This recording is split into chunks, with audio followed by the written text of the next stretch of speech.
Well, good morning. It's Thursday, it's the 1st of October. I don't know about you, but it certainly looks appropriately autumnal out of my window. I've got out my cosy scarf to keep off the effects of the cold.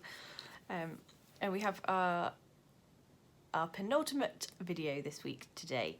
So our reading is from 1 Samuel chapter 21 verse 10 through to 22 verse 23.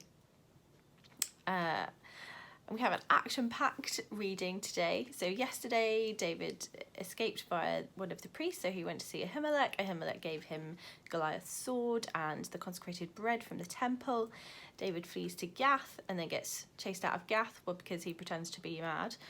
Then he goes to the cave of Adullam and he sort of sets up a little camp there for a while, and then the prophet Gad comes to David and says, no, you're not safe here, you need to go to Judah. And so then David picks up again and he runs off. Well, he goes to find safety in the forest of Hereth. So that's where David is.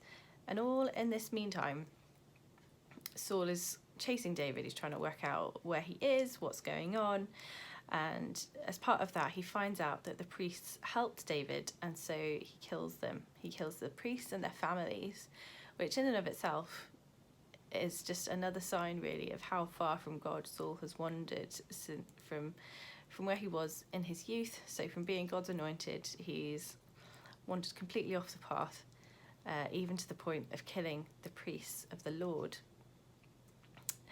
But one of the sons of one of the priests escapes and he comes to David. So at the very end of our reading today, so this is verse 20, it says, however, one of the sons of Ahimelech, son of Ahitub, escaped. His name was Abiathar, and he fled to David. Abiathar told David that Saul had killed the priest of the Lord. Then David said to Abiathar, I knew that Doeg the Edomite was there that day, and that he was sure to report to Saul. I myself am responsible for the lives of everyone in your father's family. Stay with me. Don't be afraid, for the one who wants to take my life wants to take your life. You will be safe with me. And that bit really resonated with me because it makes sense to me in the light of the times that we're living in. There's a level of chaos to just day-to-day life at the moment. On the one hand, life has become much smaller. We can only socialise with up to 6 people. A lot of life happens in the home with our families. But there is this sense of the coronavirus coming for us almost. So in a way, it feels like we're under siege.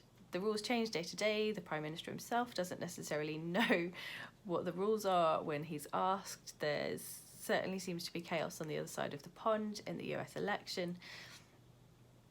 And there's a lot going on. But as the people of God, as children of God, we get to find safety and security in God and extend that to other people, like David does here.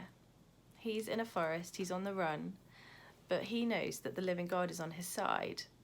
And from that place, he's able to offer a place of safety and security for Abiathar when he comes and asks for help. And so I wonder for us today, who can we offer that bit of safety, that bit of security to? Who can we call up, have a Zoom call, go for a walk, maybe grab a coffee? Who can we reach out to today? Who can we listen to today? Who can we offer to pray for today? Who can we offer a bit of safety, a bit of security that comes not from our external circumstances, but from God, that comes from Jesus and the peace that passes all understanding? So my prayer for us today is that we would walk in that peace that passes all understanding, that laughs in the face of our circumstances and instead finds peace in God. I pray that we would experience that today and that we would be able to extend that to other people. Amen. So we've got one more video to come from me this week, and then I will hand you over to someone else's capable hands next week. Have a great day.